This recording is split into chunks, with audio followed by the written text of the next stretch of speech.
Today we are going to discuss about chapter number 22, that is major challenges before the world. Today's our topic is globalization. Okay, so let's start. The word globalization means involvement of all the nations of the world. If we think about the process of globalization, we find that raw material come from one nation and technique and know-how to make goods. Raw material is provided by another country. Such products are distributed in many countries so that the product we get are made with the efforts of several countries. People living in a different part of the world are not only depend on the product, but they also look upon each other for in exchange of the art, education, literature, technique, science, etc. Okay, देखिए हम globalisation की बात करते हैं। Globalisation का मतलब है कि the different interactivities of trade, capital investment, travel, tourism, sports and other modes are known as globalisation. देखिए जब हम डिफरेंट कंट्रीज के साथ में एक्सचेंज करते हैं अपने ट्रेड को, या कैपिटल इन्वेस्टमेंट करते हैं वहाँ पर, या हम ट्रैवल करते हैं, या टूरिज्म, जिसे हम देखा होगा बहुत सारे जो टूरिस्ट है किसी कोई फॉरेन कंट्री से इंडिया में आते हैं, या हमारे यहाँ से बहुत से टूरिस्ट फॉरेन कंट्रीज में विजिट करने जाते हैं। इसके अलावा स्पोर्ट्स के लिए भी हम हमारे जो स्पोर्ट्समैन वगैरह है वो दूसरी कंट्रीज के अंदर जाते हैं। तो ये सभी का एक्सचेंज ये ग्लोबलाइजेशन कहलाता है। देखिए ग्लोबलाइजेशन को अच्छे से समझाने के लिए मैं बताता हूँ कि ग्लोबलाइजेशन का मतलब है कि सभी नेशन का, वर्ल्ड के सारे नेशन का आपस में इन्वॉल्व होना। ओके, किसी चीज को बनाने के लिए या किसी चीज को प्रोसेस करने के लिए या रॉ मटेरियल के एक्सचेंज के अंदर दुनिया के सभी देशों का इन्वॉल्व होना, ये ग्लोबलाइजेशन कहलाएगा। जैसे हमने प्रीवियस लेक्चर्स के अंदर देखा था कि हमारे इंडिया के अंदर जो कोल है या आयरन है, या हम दूसरे देशों को क्या करते हैं, एक्सपोर्ट करते हैं। और दूसरे देशों के अंदर जो चीज़ें हैं जैसे पेट्रोलियम वगैरह, हमारे देश में पेट्रोलियम इतना नहीं होता है तो हम दूसरे देशों से क्या करते हैं, इंपोर्ट करते हैं। तो देखिए यही इंपोर्ट और एक्सपोर्ट और दुनिया के जो देश हैं आपस के अंदर अपना कैपिटल इन्वेस्टमेंट करते हैं। दो अलग अलग देश जब अपना कैपिटल इन्वेस्टमेंट करते हैं, ट्रैवल करते हैं, टूरिज्म को बढ़ावा देते हैं, है ना, और इसके अलावा स्पोर्ट्स वगैरह जो हमारे स्पोर्ट्समैन है वो भी एक जगह से दूसरी जगह, एक कंट्री से दूसरी कंट्री जाते हैं। तो ये सभी चीजें कहलाती है ग्लोबलाइजेशन। देखिए ग्लोबलाइजेशन के अंदर हम हमारा रॉ मटेरियल भी एक्सचेंज करते हैं दूसरी कंट्रीज के साथ। हमारी जो टेक्निक और टेक्नोलॉजी है उसको भी हम एक्सचेंज करते हैं। ओके, जैसे कि भाई मान लो कोई सी एक वैक्सीन है, जैसे थोड़ा अभी जो कोरोना वायरस चल रहा है, तो यदि कोई एक कंट्री वैक्सीन बनाती है और यदि वो WHO से उसको प्रमाणित किया जाता है तो केवल वो उस देश के लिए ही नहीं रहेगा बल्कि उसको ग्लोबली फॉरवर्ड करना पड़ेगा, सभी को देना पड़ेगा। ओके, तो ये ग्लोबलाइजेशन है।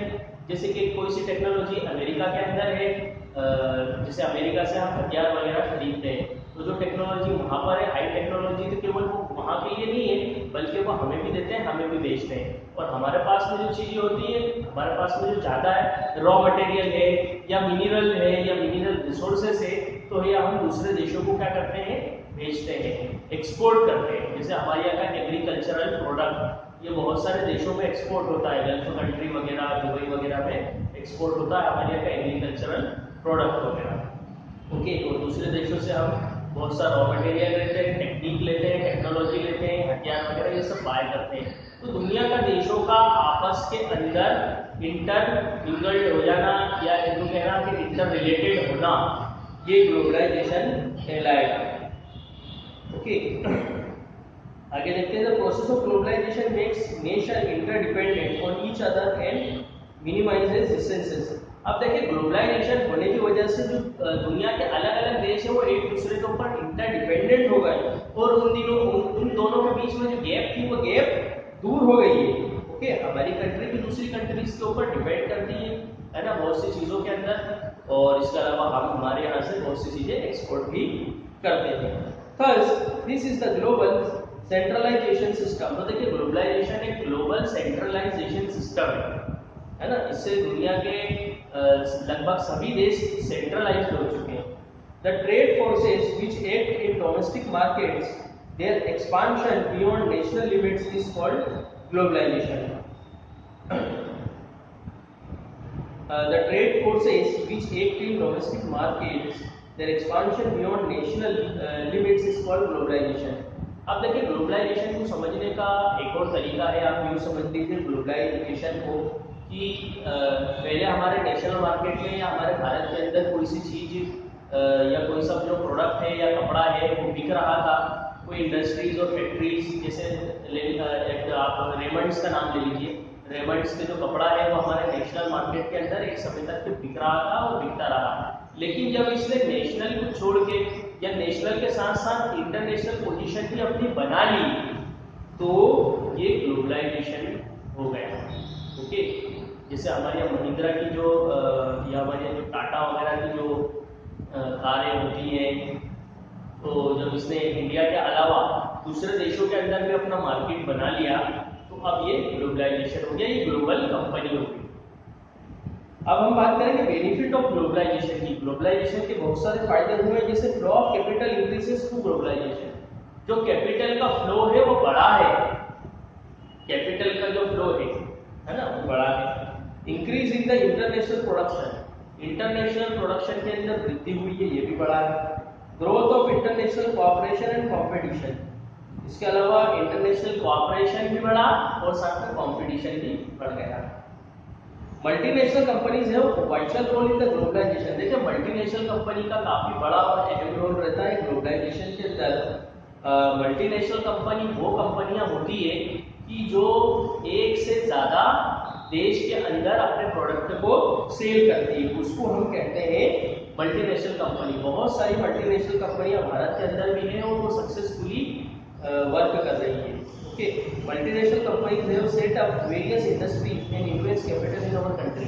बहुत सी मल्टीनेशनल कंपनियों ने हमारे देश के अंदर भी पैसा लगाया है और अपना कैपिटल इन्वेस्ट किया है।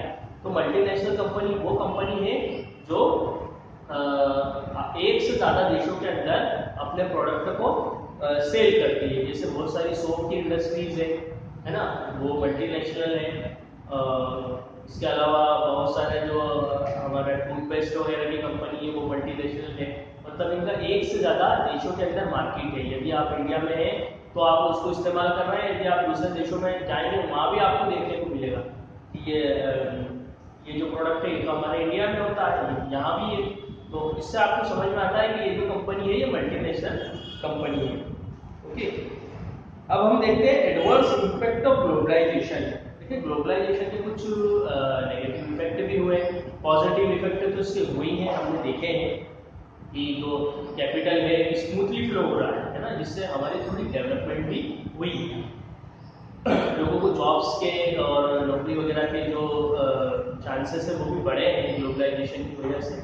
लेकिन कुछ इसके नेगेटिव इम्पैक्ट भी है। वो क्या है? Negative impact on domestic industry. हमारी जो डोमेस्टिक इंडस्ट्री है, जो मल्टीनेशनल कंपनीज आई है ना ग्लोबलाइजेशन की वजह से, तो हमारी जो डोमेस्टिक इंडस्ट्रीज है वो बर्बाद हो गई, वो तबाह हो गई। क्योंकि मल्टीनेशनल कंपनीज जो प्रोडक्ट लेके आती थी वो सस्ता भी होता था और बिल्कुल फाइन होता था, है ना। तो हमारी जो परंपरागत जो इंडस्ट्रीज थी वो बर्बाद हो गई, तबाह हो गई। In disparity in income distribution, due to closure of domestic industries unemployment increases and it creates a disparity in the distribution of income. देखिए ग्लोबलाइजेशन हुआ तो बहुत सारी जो डोमेस्टिक इंडस्ट्रीज है वो बर्बाद हो गई, तो खत्म हो गई, तो इससे अनएम्प्लॉयमेंट बढ़ गया। अब अनएम्प्लॉयमेंट बढ़ने की वजह से कहीं ना कहीं डिस्पैरिटी पैदा हो गई इनकम के अंदर, disparity in the distribution of income, है ना। कहीं ना कहीं डिस्पैरिटी पैदा हो गई इनकम के डिस्ट्रीब्यूशन में। मतलब एक व्यक्ति जिसकी नौकरी काफ़ी अच्छी है वो मल्टीनेशनल कंपनीज के अंदर काम कर रहा है या उससे रिलेटेड लिंक के अंदर काम कर रहा है, तो उसके पास में तो काफ़ी पैसे हैं। लेकिन जो डोमेस्टिक इंडस्ट्रीज के अंदर अपना वर्क कर रहा था, जब डोमेस्टिक इंडस्ट्रीज बंद हो गई तो उससे रिलेटेड जितने भी लोग थे कहीं ना कहीं वो अनएम्प्लॉयमेंट का शिकार हो गए या उनकी इनकम बहुत ही कम हो गई। आगे हम देखते हैं spread of consumer culture. The aggressive publicity method of multinational companies have promoted the consumer culture. देखिए मल्टीनेशनल कंपनी वो सबसे पहला उनका हथियार ये है कि वो एडवर्टाइजमेंट करती है ना, एग्रेसिव पब्लिसिटी करती है। तो इसके कारण जो कंज्यूमर कल्चर है वो कंज्यूमर कल्चर बढ़ गया है, वो प्रमोट हुआ है ना। मतलब अब कंज्यूमर जो चाहता है, जो ग्राहक चाहता है, वो प्रोडक्ट दुकानदार को देना होगा। Glut of luxury products. Due to globalization, the luxury products are in plenty in comparison to utility product made in the country. अब देखिए ग्लोबलाइजेशन की वजह से लग्जरी प्रोडक्ट को लोग ज़्यादा से ज़्यादा पसंद करने लगे। मतलब जिनके पास में पैसा है और जिनके पास ज़्यादा पैसा है वो ये चाहते हैं कि हम लग्जरी प्रोडक्ट खरीदें, ना कि ज़रूरत का प्रोडक्ट। तो लग्जरीनेस बढ़ी है ग्लोबलाइजेशन से। The globalization lays focus on two areas, liberalism and privatism. देखिए ग्लोबलाइजेशन ने दो चीजों को फोकस किया है, तो लिबरलिज्म और privatism. Liberalism means to ease law and promote multinational companies to invest money in the countries in the industry, service sector and trade. अब देखिए लिबरलिज्म का मतलब है तो दुनिया के तमाम देशों के अंदर जो मल्टीनेशनल कंपनीज है वो फ्री है कि अपना वहां पर पैसा लगाए, चाहे इंडस्ट्रीज में लगाए, चाहे सर्विस सेक्टर में लगाए, चाहे ट्रेड के अंदर लगाए। इसके बाद में प्राइवेटिज्म। प्राइवेटिज्म का मतलब होता है कि जो प्राइवेट कंपनीज हैं उनको इनवाइट किया जाए। Okay, privatism means to allow the private company to produce goods which were not allowed earlier. देखिए पहले प्राइवेटाइजेशन को अलाउ नहीं किया जाता था। हमारे इंडिया में भी पहले ज़्यादा प्राइवेटाइजेशन को अलाउ नहीं किया गया, क्योंकि हमारी जो उस समय की मौजूदा गवर्नमेंट है वो ये सोचती थी कि ज़्यादा जब प्राइवेटाइजेशन होगा तो जैसे पहले ईस्ट इंडिया कंपनी आई थी, और ईस्ट इंडिया कंपनी व्यापार के लिए आई थी, और व्यापार के साथ साथ उन्होंने कहीं ना कहीं अपनी जो पॉलिटिकल पोजीशन बना ली थी। तो अब तो खैर जो प्राइवेटाइजेशन होगा तो उससे पॉलिटिकल सिचुएशन तो नहीं बनेगी, लेकिन फिर भी प्राइवेटाइजेशन होने की वजह से बहुत सी चीज़ें गवर्नमेंट के कंट्रोल से हटके प्राइवेट हो जाएगी। तो गवर्नमेंट को कहीं ना कहीं डर था इससे, लेकिन बाद में गवर्नमेंट ने ज़्यादा से ज़्यादा प्राइवेटाइजेशन को बढ़ावा दिया। तो जो हमारा ग्लोबलाइजेशन है वो दो चीज़ों को बढ़ावा देता है, एक तो लिबरलिज्म और दूसरा privatisation. The hanging over the government companies and their wealth to private companies for smooth running is also a part of globalization. Okay.